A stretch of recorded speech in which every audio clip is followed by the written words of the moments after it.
स्वागत। एसआई भर्ती 2021 paper leak से जुड़ा बड़ा मामला आपको बता रहे हैं, जहां राज्य सरकार ने राजस्थान हाईकोर्ट से समय मांगा है। दरअसल भर्ती पर निर्णय लेने को लेकर अतिरिक्त समय राज्य सरकार की तरफ से मांगा गया। राज्य सरकार की ओर से आज विज्ञान शाह ने पेश किया है ये प्रार्थना पत्र। सरकार ने निर्णय के लिए 20 मई को सब कमेटी की बैठक रखी थी, लेकिन नीति आयोग की बैठक में मुख्यमंत्री के चले जाने से यह निर्णय नहीं हो पाया था। ऐसे में मुख्यमंत्री की व्यवस्था के चलते अंतिम फैसला नहीं हो सका। मुख्यमंत्री के दिल्ली जाने से चलते दिल्ली मंत्री निर्णय नहीं ले पाए थे। राजस्थान हाईकोर्ट में सरकार के प्रार्थना पत्र पर आज सुनवाई होगी। ये सब हम आपको इसलिए बता रहे हैं क्योंकि 26 तारीख हाईकोर्ट के द्वारा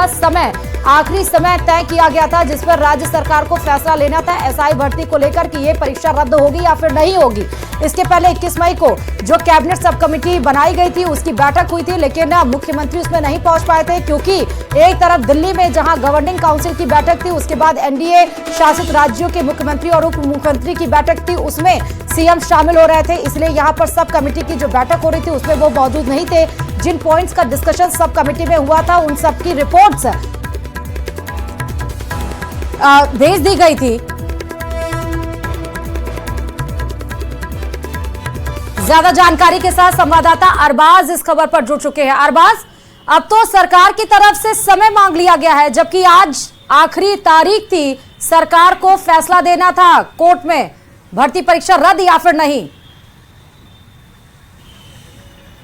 जी बिल्कुल, देखिए एक बार फिर कहीं ना कहीं पूरा मामला घूम करके वहीं समय पर आ गया। पिछली सुनवाई में भी अदालत ने स्पष्ट कर दिया था, जस्टिस समीर जैन की अदालत ने साफ कहा था कि अगली सुनवाई पर अगर आप किसी नतीजे के साथ में यहाँ पर नहीं आए तो आपको परिणाम भुगतने पड़ सकते हैं। इसी पूरे मामले के दौरान जिस तरह से जब पिछली सुनवाई में ये बात कही गई थी तो 13 मई को राज्य सरकार की सब कमेटी की ओर से बैठक रखी गई थी, लेकिन ऑपरेशन सिंदूर की वजह से वो नहीं हो पाई थी। जिस तरह के घटनाक्रम रहे, फिर बाद में 21 मई को बैठक रखी गई। हाईकोर्ट में 26 मई को सुनवाई होने की वजह से 20 मई को उन्होंने बैठक की। बैठक में भी कहीं ना कहीं ये इशारा दिया था कमेटी में शामिल सभी मंत्रियों ने कि अभी हालात इस तरह के नहीं हैं और अभी चीजों पे और गहनता से विचार मंथन किया जाना है ताकि किसी ठोस परिणाम की तरफ पहुंच सके।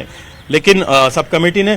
जो तैयारी की थी जवाब देने के लिए सरकार के पास में, उसको लेकर के भी कुछ स्थिति स्पष्ट नहीं की थी। लेकिन आज सुनवाई से पहले जब यहाँ पर ये प्रार्थना पत्र पेश कर दिया गया है कि अभी और समय चाहिए, तो कहीं ना कहीं अदालत का जो नजरिया है और टिप्पणी है वो देखनी होगी कि जब पिछली बार ही सख्त हिदायत दी थी उसके बावजूद फिर से समय मांगा जा रहा है, तो अब अदालत का रवैया इस पूरे मसले को लेकर के क्या रहता है। हालांकि जो याचिकाकर्ता हैं उनके वकील का कहना है कि इसमें सरकार कुछ फैसला करना ही नहीं चाहती है, इसी वजह से लगातार समय मांगा जा रहा है। लेकिन अब जो है पूरे घटनाक्रम के ऊपर करीब 11:30 बजे बताया जा रहा है कि कुछ आउटकम आ सकता है और जो जस्टिस समीर जैन की अदालत है उसमें सरकार की तरफ से जो है वो विज्ञान शाह अपनी बात रखेंगे, जबकि जो याचिकाकर्ताओं की तरफ से वकील हैं वो अपना पक्ष रखेंगे। उनकी जो दलील है, उनकी जो कोशिश है वो ये है कि तमाम तरह के हालात, रिपोर्ट्स और जो कार्रवाइयां हो रही हैं वो कहीं ना कहीं इस तरफ इशारा कर रही है कि भर्ती को रद्द किया जाना चाहिए, जबकि जो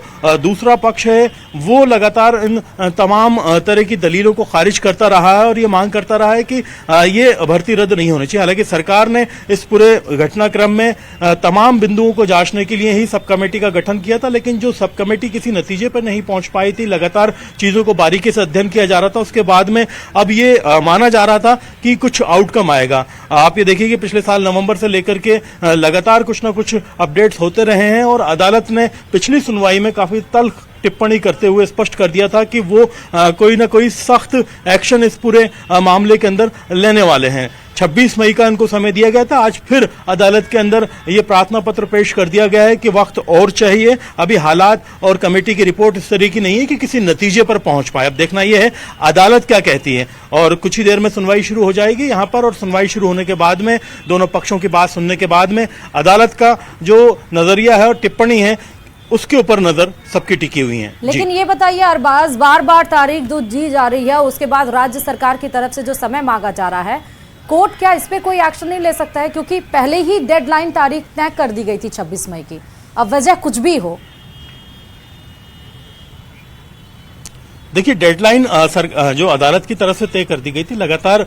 इस घटनाक्रम को लेकर के आप देख सकते हैं कि राजस्थान के अंदर सियासत पूरी तरह से गर्म है। पहले किरोड़ी लाल मीणा एक्टिव रहे, वो पिछली सरकार से लेकर के अब तक हंगामे करते रहे। अब जो है हनुमान बेनीवाल जो है इस पूरे मामले को लेकर के आंदोलनरत है। कल कितना बड़ा शक्ति प्रदर्शन किया वो भी आपने देखा, और जो सब कमेटी के मेंबर भी हैं और सरकार के मंत्री भी हैं गजेंद्र सिंह खीवसर, वो भी कह चुके हैं कि जब ये सारी चीजें हम बारीकी से समझ रहे हैं, देख रहे हैं, तो इस तरह की शक्ति प्रदर्शन हमें किसी भी तरह से इफेक्ट नहीं कर सकते हैं, क्योंकि हम ठोस नतीजे पर पहुंचना चाहते हैं ताकि किसी भी पक्ष का कोई नुकसान ना हो और इसमें कोई ऐसा नतीजा लिया जाए जिससे जो है लोगों का नुकसान कम हो और अदालत के अंदर जो है कोई ऐसा ठोस रिपोर्ट का परिणाम पेश किया जा सके जिससे बाद में चैलेंज करने में दिक्कत ना हो। और जो सिचुएशन है उसके अंदर कहीं ना कहीं अब ये देखना है कि इतनी सियासत, इतनी रैलियां, इतनी सब कुछ होने के बाद में जब अदालत में सरकार ये प्रार्थना पत्र लेके पहुंची है कि हमें और वक्त चाहिए, तो किन चीजों को अभी और देखा जाएगा, क्योंकि पिछली बैठक में भी, सब कमेटी की बैठक में तमाम जो है मंत्रियों के साथ में अधिकारी आए थे, वो अपनी रिपोर्ट्स लेकर के आए थे एसओजी ने, और बाकी जो टीम है उन तमाम लोगों ने अपनी अपनी बात रखी थी। और उन चीजों को लेकर के जो कमेटी के अध्यक्ष हैं मंत्री जोगाराम पटेल, जो कि राजस्थान में कानून मंत्री भी हैं, वो भी ये कह चुके हैं कि अभी चीजों को और समझना बाकी है, देखना बाकी है। अगर जल्दबाजी में कोई फैसला लिया जाएगा तो फिर वो इतना मजबूत नहीं होगा। रिपोर्ट को जिस तरह से फाइनल किया जाना है, तो उस हिसाब से उन्हें लग रहा था कि कुछ बैठकें और होंगी, उसके बाद में वो किसी ठोस परिणाम पर पहुंच पाएंगे। अब आज जब सरकार की ओर से विज्ञान शाह जो कि वकील हैं सरकार की तरफ से, वो रखेंगे अपनी बात, तो अदालत इसे कितने एक तरह से देखा जाए सीरियसली लेती है और क्या दलील यहां पर पेश की जाती है समय मांगने के लिए, इसके ऊपर सब कुछ निश्चित करेगा। क्या वो अदालत में जज को सेटिस्फाई कर पाते हैं कि नहीं कर पाते, कि उनको वक्त क्यों चाहिए, और वो जो पिछली बार की टिप्पणी थी कहीं ना कहीं उसकी वजह से लोगों की नजरें हैं, क्योंकि अदालत ने साफ कर दिया था कि आप अगर 26 मई को कुछ अगर यहां पर नतीजा लेकर के नहीं आते तो फिर आप परिणाम भुगतने के लिए या फिर एक्शन के लिए तैयार रहिए। जी, और ये ऐसा हो भी क्यों ना, क्योंकि अरबाज 103 आरोपियों की गिरफ्तारी, 53 ट्रेनी सब इंस्पेक्टर की गिरफ्तारी, 2 बड़े नाम बाबूलाल कटारा, रामूराम रायका की गिरफ्तारी, उसके बाद भी आप देखिए 1.5 साल से ये भर्ती परीक्षा रद्द हो और ना रद्द हो, इन अटकलों के बीच में फंसा हुआ है। इन सब के बाद भी अगर राज्य सरकार किसी अंतिम फैसले पे नहीं आ पा रही है, पिछले दिनों जो कोर्ट में इस पॉइंट्स को लेकर डिस्कशन हुआ, उसके हिसाब से आपको क्या लग रहा है कि आज कोर्ट का रवैया कैसा रह सकता है? देखिए, कोर्ट पूरे मामले को लेकर के इंतजार कर रही है कि सभी पक्षों की बात को सुना जाए, चीजों को समझा जाए। याचिकाकर्ता लगातार इस भर्ती को खारिज करने की बात कर रहे हैं। आपने जो तथ्य अभी पेश किए, उन तमाम चीजों को ही अदालत में रख करके याचिकाकर्ताओं की ओर से यह बात की जा रही है कि इस भर्ती को रद्द किया जाना चाहिए। पिछले आपने विधानसभा और लोकसभा चुनाव में देखा कि पेपर लीक सबसे बड़ा मुद्दा बना हुआ था राजस्थान की सियासत में, और सत्ता परिवर्तन में जो ये मुद्दा है काफी महत्वपूर्ण रोल अपना अदा कर चुका। उसके बावजूद जब सत्ता परिवर्तन हुआ तो अभी तक लोगों को इंतजार था कि कुछ ठोस और बड़ा एक्शन हुआ, गिरफ्तारियां हुई, एक्शन लिए गए, लेकिन भर्ती रद्द नहीं की गई। इस चीज को लेकर के लंबे वक्त तक खुद कैबिनेट मंत्री किरोड़ी लाल मीणा भी नाराज नजर आए, लेकिन जब उनकी बात जो है सरकार से बनी, उसके बाद में हनुमान बेनीवाल इस पूरे घटनाक्रम को लेकर के हमलावर हुए। इन तमाम चीजों को देखते हुए अब ये देखना जरूरी है कि ये सारे तथ्य जब लगातार रखे जा रहे हैं याचिकाकर्ता की ओर से अदालत में, वो एसओजी की कार्रवाइयों को, गिरफ्तारियों को लगातार की जा रही खुलासों को यहाँ पर अदालत में रख रहे हैं, और अदालत इन चीजों को लेकर के, उन तथ्यों को लेकर के गंभीर भी है कहीं ना कहीं। इसी वजह से पिछली सुनवाई में टिप्पणी इतनी तल्ख थी कि सरकार को स्पष्ट संदेश दे दिया था कि आप अगर अगली सुनवाई में कुछ आउटकम लेकर के नहीं आते तो फिर नतीजों के लिए तैयार रहें। ऐसे में अब सरकार जब वक्त मांग रही तो उन्हें जस्टिफाई करना पड़ेगा कि हम वक्त इसलिए मांग रहे हैं, और इस जो है बड़े पेचीदा मोड़ पर हमारी सब कमेटी की जो रिपोर्ट है अभी अटकी हुई है, इसलिए हमें इस पर और बैठकें करनी है और जो है आगे रिसर्च करना। तो ये देखना होगा कि वो अदालत को कौन सा पक्ष अपने एक तरह से देखा जाए जो बात है, अपने जो मुद्दे हैं, अपनी जो दलील है, उनसे जो है अपनी तरफ आकर्षित कर पाता है। अब अदालत में आप अगर देखेंगे जस्टिस समीर जैन जिस तरह से पहले तमाम मुद्दों को लेकर के अपनी जो है बहुत बेबाक राय रख चुके हैं, तो अब आज की सुनवाई में वो अदालत में सरकार को वक्त देते हैं या फिर कोई एक्शन लेते हैं, ये